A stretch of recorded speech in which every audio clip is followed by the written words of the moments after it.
Welcome to Get Sleepy, where we listen, we relax, and we get sleepy. I'm your host, Thomas. Thanks for tuning in. I hope you're well at the start of this new week, and I wish you lots of positivity and happiness for the week ahead. Tonight we'll be visiting a park in my home country of England on a rainy spring afternoon. We'll enjoy a relaxing walk through its gardens, admiring the azaleas in full bloom, before heading to a cosy café for afternoon tea. Sipping a cup of tea or coffee is one of those ordinary daily rituals we can easily take for granted. But these restful moments are important, so it's good to slow down and really appreciate them. Bedtime is another one of those special, peaceful moments when you can relax and enjoy the sensation of slowly drifting into sleep. If you like, take some time to make yourself comfortable. When your pillow and blankets feel just right, and you've found the perfect comfy position, close your eyes. Inhale deeply, feeling your chest rise.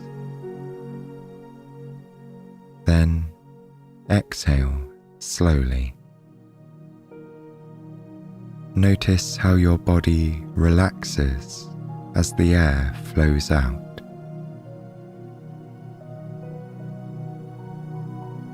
This state of rest comes naturally. Let your breathing guide you, and trust that you'll soon fall asleep. And as you breathe, imagine this scene.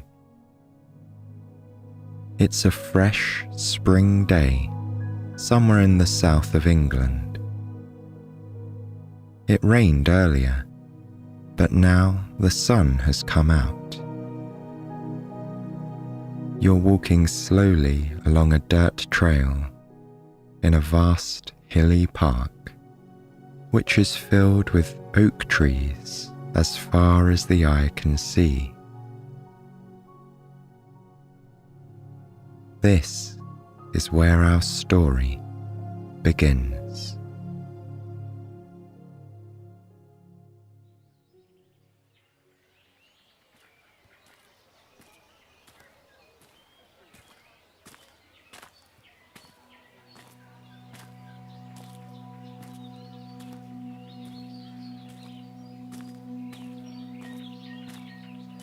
The weather today is typical for this time of year in England.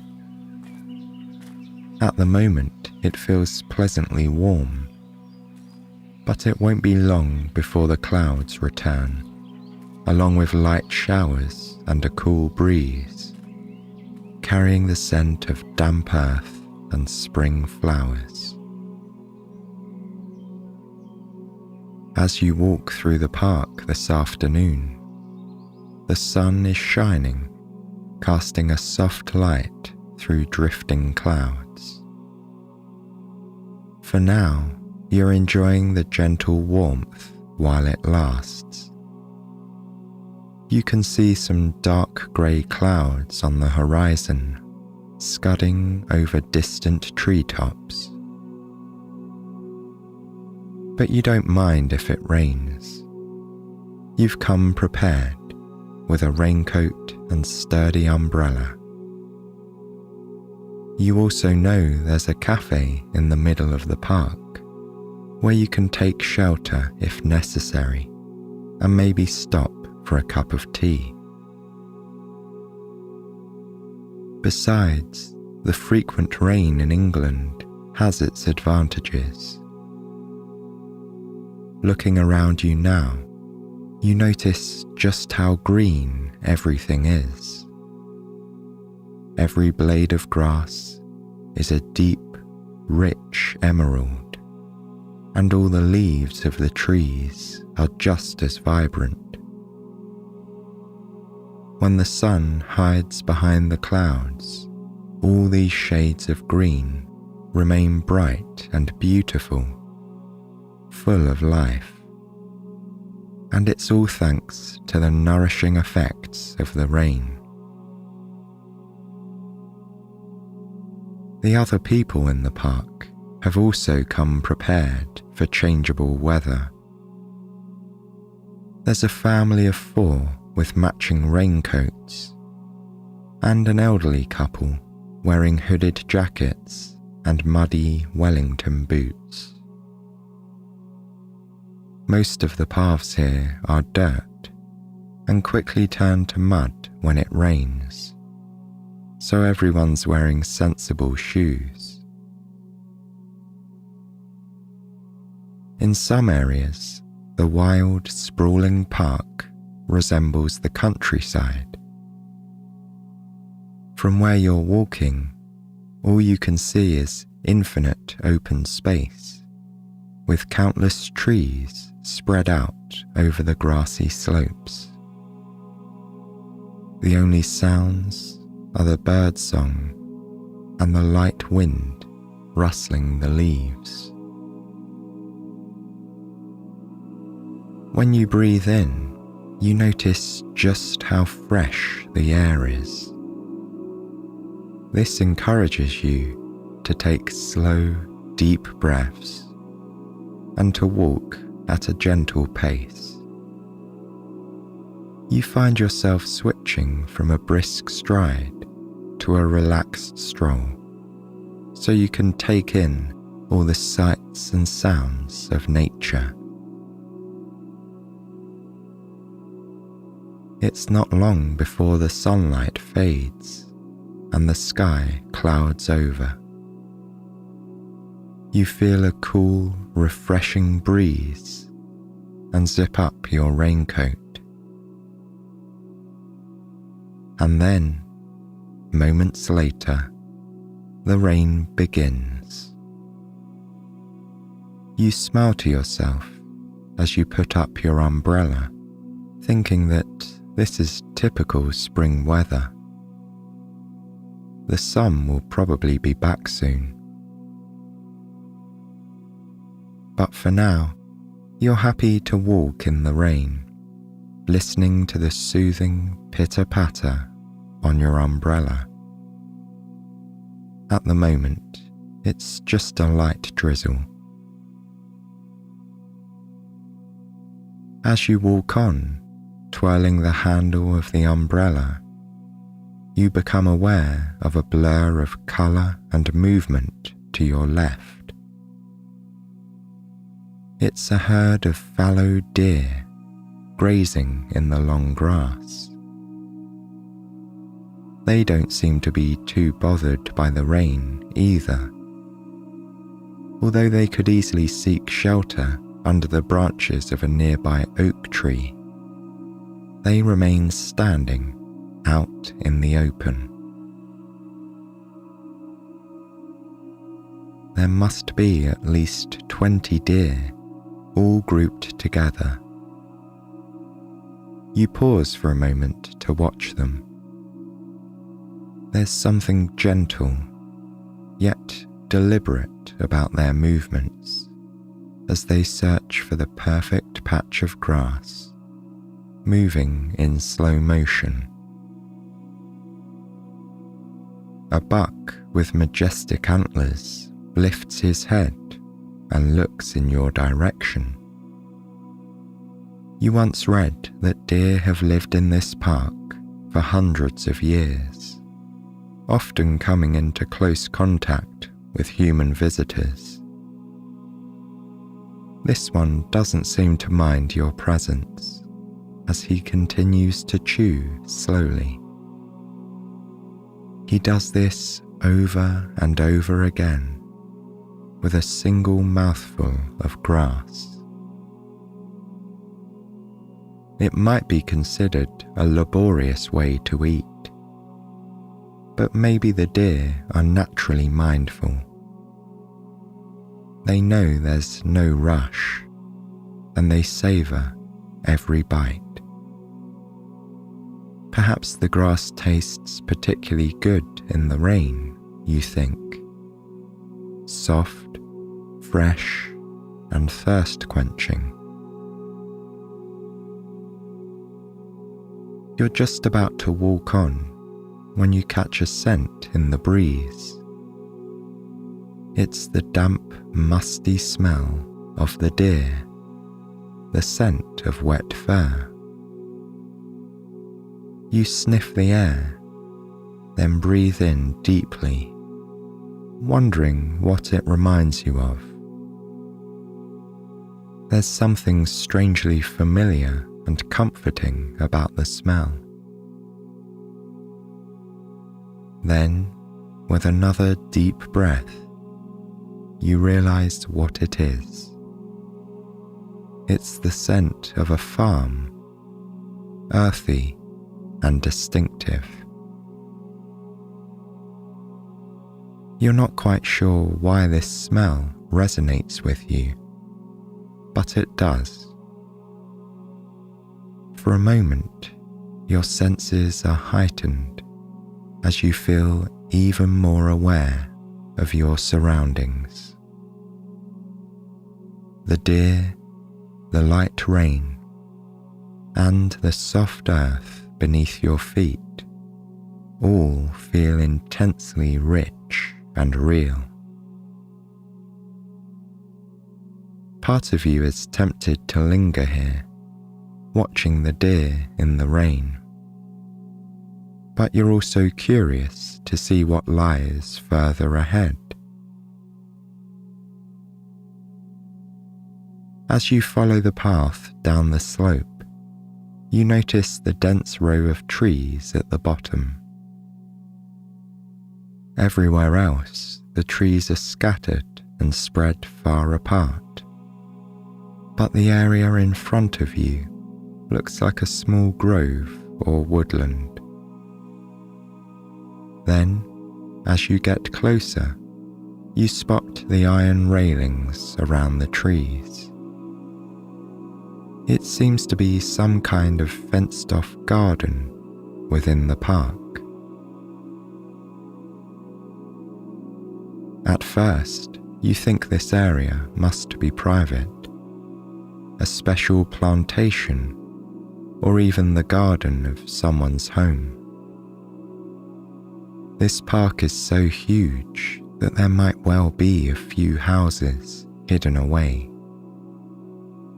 Centuries ago, royalty and aristocracy had country homes and hunting lodges in this area. Perhaps someone still lives here, in a historic house in the middle of the park. But just as you're getting lost in your daydreams, you notice someone emerging from the trees. There's a gate in the railings, and a woman and her dog are coming through it, moving in your direction. The woman holds an umbrella in one hand and the dog's lead in the other. She's being pulled along by an energetic Irish setter with damp reddish-brown fur. The dog seems delighted to be out in the rain and happy to meet you on the path. The woman has to tug firmly on the lead to prevent the dog from greeting you with a little too much enthusiasm. Laughing, she explains that her dog has a tendency to greet strangers as though they were old friends, and she wouldn't want you to get covered in wet, muddy paw prints. As you stop to give the dog a pat, you ask the woman about the gated garden. It's open to the public, she explains. The garden is famous for its azaleas and rhododendrons. There's also a lovely café not too far from the entrance. You thank the woman and watch as she and her dog continue in the opposite direction up the hill. They're probably heading home to avoid getting too muddy in the rain. But you've decided to explore the garden and hopefully locate the cafe. Although the rain is still light for the time being, the thought of a cup of tea indoors is very tempting indeed. Still, now that you're here, you might as well take a quick look around.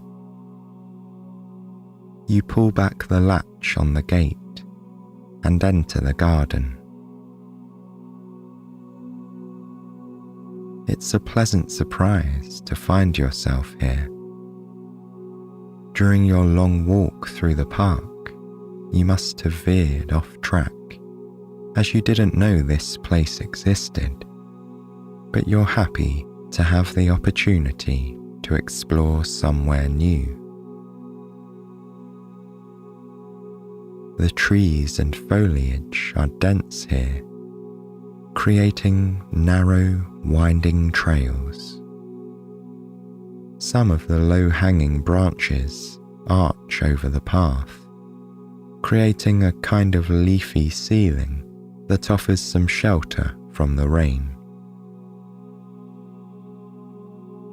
You become aware of the sound of the raindrops, not just on your umbrella, but also on the leaves above your head. Sometimes it seems like a single, steady drip, but there are moments when you can discern subtle patterns. In some places, the rainfall resembles a quick drumbeat, but on certain leaves, the drops seem slower and softer. It's not just one sound, you realize, but many, and it varies from moment to moment as the rainfall grows lighter or heavier, or is blown by the wind. You walk on through the tunnel of trees, listening to the soothing sound of the falling rain and the dull echo of your footsteps on the trail. It's a mixture of soil and gravel, which prevents the path from becoming too muddy. Even so, you're glad you're wearing your comfortable, waterproof shoes, as the rain shows no signs of stopping. On your way through the garden, you keep an eye out for spring flowers. So far, you've mainly noticed thick profusions of leafy shrubs and bushes, as well as some sturdy old oaks and elegant beech trees. This garden feels so peaceful and is full of lush greenery, but there's no sign of flowers just yet. You're hoping to find the azaleas that the woman mentioned, as this is the season when they're at their best. But you wouldn't know where to look, and the garden is starting to feel like a maze as the path twists and turns.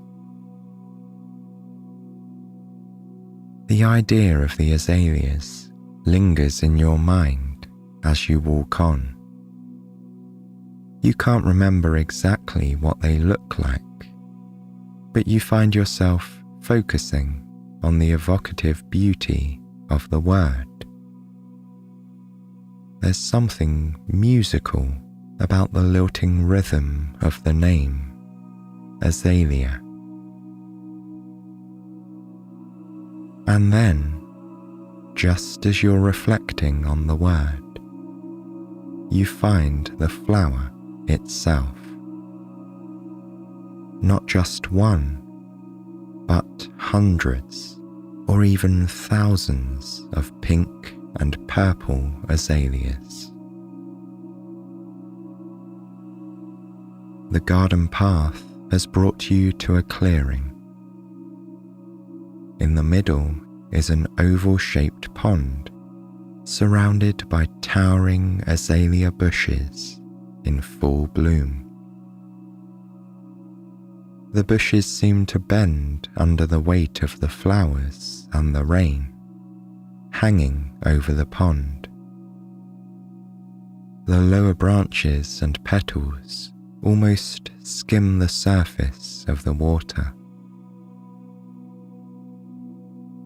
You stand beside the pond, spellbound by the beauty of the scene. While it continues to rain, a single ray of sunlight streams through the trees, illuminating the bright petals of the flowers. The azaleas come in every possible shade, from pale, creamy pink to vibrant bursts of magenta. Some of the colours are so dazzlingly vivid that they hardly seem real. It's as though you're seeing the colour pink for the very first time. Perhaps this is how it felt for people watching the first Technicolor films after years of black and white. This magnificent display of pink and purple is mirrored in the calm surface of the pond. You watch the raindrops fall into the water, creating gentle ripples in the reflection. Gazing into the water, the flowers look like something from a dream world. But looking up directly at the bushes, the azaleas become wonderfully real once more. You allow yourself to linger in this tranquil spot for a while longer, lulled by the sound of the rain on the pond and captivated by the dreamy atmosphere.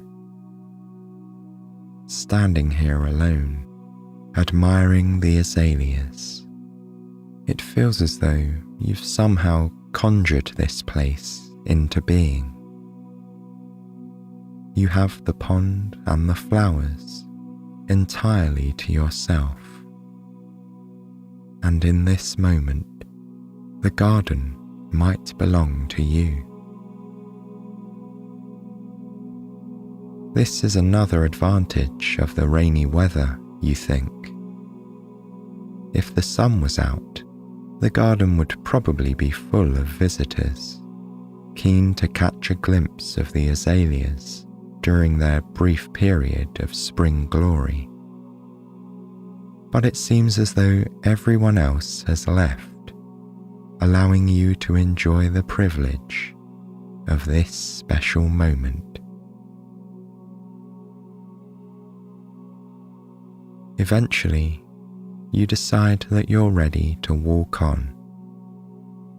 You find yourself walking more slowly and carefully than before, as though tiptoeing away from a sacred place.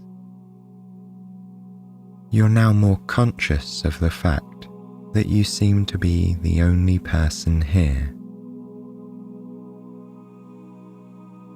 Instinctively, you want to be as quiet and respectful of your surroundings as possible. You like the idea of fading into the background, the sounds of your movements mingling with the wind and the rain until they're indistinguishable from each other. As you follow the winding path, you think of the word azalea once more and smile to yourself.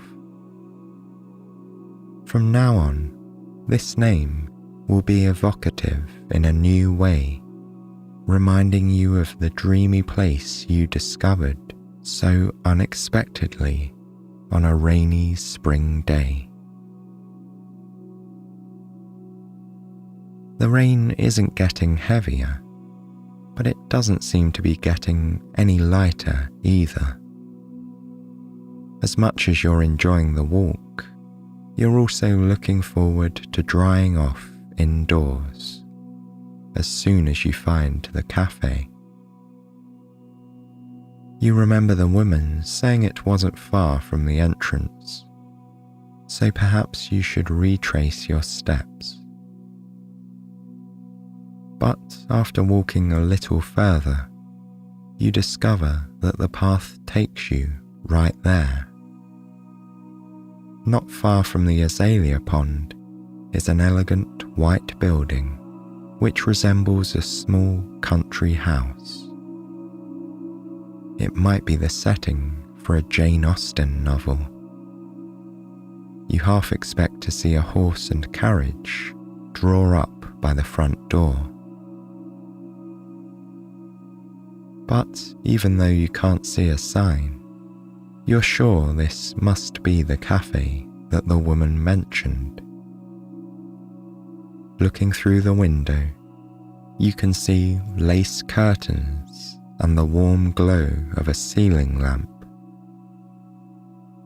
The cafe looks wonderfully inviting, and it's appeared at the perfect moment, just as you were starting to crave a break from the rain. You walk up to the door and turn the brass handle, leaving your umbrella to dry off in the stand by the entrance. There are a few other umbrellas there too, which suggests you're not the only visitor. Perhaps this is why you had the azaleas to yourself. The few other visitors to the garden on this rainy day decided to head for cover in the cafe. As you enter, you wipe your feet on the mat, then hang up your wet jacket on a hook near the door. Inside, the first thing you notice is a comforting sensation of warmth. The central heating must be switched on. You can tell not just from the temperature, but also from a distinctive scent. Somehow, the warmth of the radiators has its own toasty smell and heightens the other scents in the air. There's a pleasant floral fragrance, as well as the mingling aromas of tea and coffee in the next room.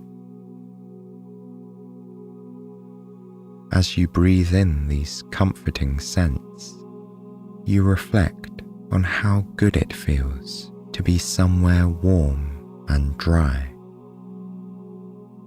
You walk down the hall and turn into the open doorway that leads to the main room. The cafe resembles a cozy, old-fashioned living room with a couple of sofas and a fireplace. Only 2 of the tables are occupied. There's a mother and her teenage daughter chatting over a pot of tea in the corner, and a woman reading by the window. A smartly dressed waiter comes to greet you, and says you can take your pick of the tables. You decide to take the sofa near the window on the far side of the room, as it strikes you as the most comfortable and scenic spot. A moment later, sinking into the soft cushions, you feel you made the right choice. The sofa is even more comfortable than it looks, and from here you have a lovely view of another side of the garden. Next to neat flower beds are colourful shrubs and wild, dripping lavender bushes that sway in the wind and rain. When the waiter comes to take your order, you ask him about the history of the café. It reminds you of an old country house. That's exactly what it once was, says the waiter. A few hundred years ago, this area would have been part of the countryside. The café was originally a secluded family home, surrounded by acres of fields and woodland. Over time, large parts of the land were sectioned off and eventually turned into one large park. But while other boundaries disappeared, this house and garden remained encircled by iron railings, as they were still private property. Although no one lives here anymore, the house remains almost unchanged. The waiter draws your attention to the old-fashioned wooden shutters by the windows and the antique grate in the fireplace. These are original details, he explains. Later, you're welcome to explore the other rooms, where you'll notice many historical features. This building could be considered a kind of museum as well as a cafe. The gardens have a history too. Many of the planting arrangements are based on the original layout from the 18th century, including the azalea pond. Some say it was designed by the original owner as a tribute to his wife when they were newlyweds. There's no evidence for this, the waiter adds with a smile, but it's a nice idea. The azaleas are so beautiful, especially at this time of year, that it's easy to believe there's some romantic explanation for the garden. Then again, maybe the azaleas are romantic enough in themselves, and there's no need for a story. The waiter hands you the menu and apologizes for getting carried away with his history of the house. Not at all, you reply. You're happy to have learnt something and to see that you're not the only one who appreciates the azaleas. The waiter nods and chuckles. In the spring, tourists usually flock here to see the flowers in bloom. In a way, he says, you've been lucky with the rainy weather today. It's a rare treat to experience the garden in such peace and quiet. After taking your order, the waiter returns just a few minutes later with a silver tray, as well as a steaming pot of tea He's brought you a scone with jam and clotted cream, a traditional English afternoon tea. You thank him as he neatly arranges everything on the table in front of you. Suddenly, you realize how hungry you are. Or perhaps it's just a craving for something sweet. On its own, the scone doesn't look like anything special. It resembles a roughly shaped bread roll. But once you've cut it in half and spread a generous layer of jam and cream, the scone is transformed into a delicious dessert, which goes wonderfully with a cup of tea. Once the pot of loose-leaf tea has sat for a few minutes, you pour it over the strainer into a delicate porcelain cup. After breathing in deeply, you take a sip. The tea is the perfect temperature. Hot, but not too hot, and full of flavour.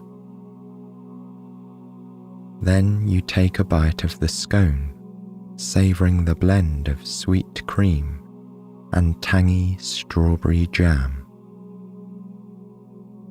This is just what you needed.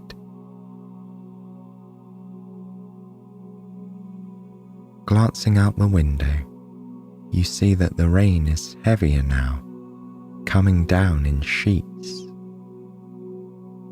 The glass is misting up, and you can no longer make out the details of the garden. In the pouring rain, the plants are visible only as a blur of green. But even if you can't admire the view, you can still enjoy this moment, resting on the sofa and listening to the rhythmic drumming of the rain. There's something hypnotic about the sound, and you could happily sit here for the rest of the afternoon. You feel so at ease in this cozy spot that it's almost like being at home.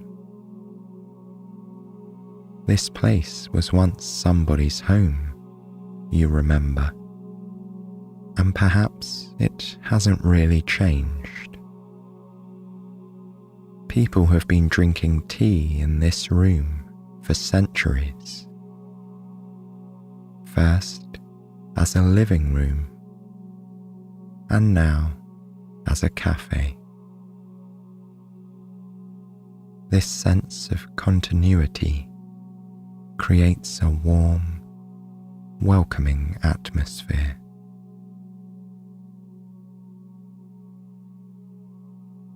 You close your eyes and sigh happily. In this moment, you feel a sense of connection with this place, and with it, a feeling of comfort. Still listening to the rain, you sink into a state of deep relaxation and drift into peaceful daydreams.